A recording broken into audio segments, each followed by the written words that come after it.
We begin with breaking news. A man is dead after a police standoff in Phoenix. It started as a domestic dispute and then escalated into violence. Police say that man was armed and barricaded himself inside an apartment near 7th Street and Greenway Parkway. That is where we find Brittany Thomason with the latest details. Brittany.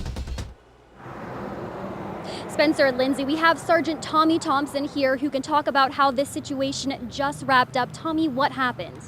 This afternoon at about 12:36, there was a domestic violence incident involving a 31-year-old man and a 30-year-old woman. He assaulted her, and at some point he got a gun and fired numerous rounds inside of his apartment. The woman ran outside. Police were called to the scene on a shots fired call.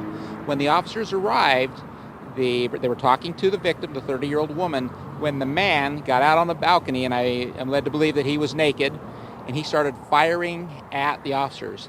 And one of our sergeant's cars was hit about 7 times. The windows were shot out, the doors had holes in them, so they were able to take cover, and they did not return fire at that time.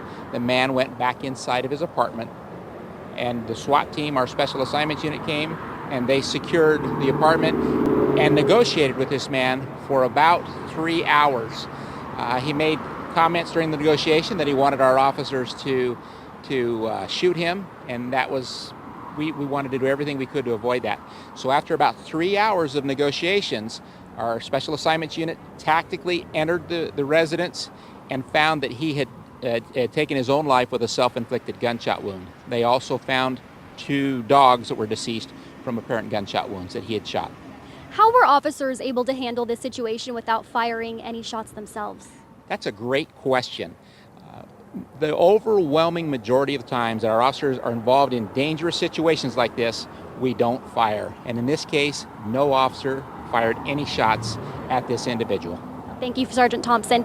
Reporting live in Phoenix, Brittany Thomason, Arizona's Family. All right, thanks, Brittany, for getting there so quickly and getting that information live for us here. Of course, she'll continue to follow up on this story throughout the evening.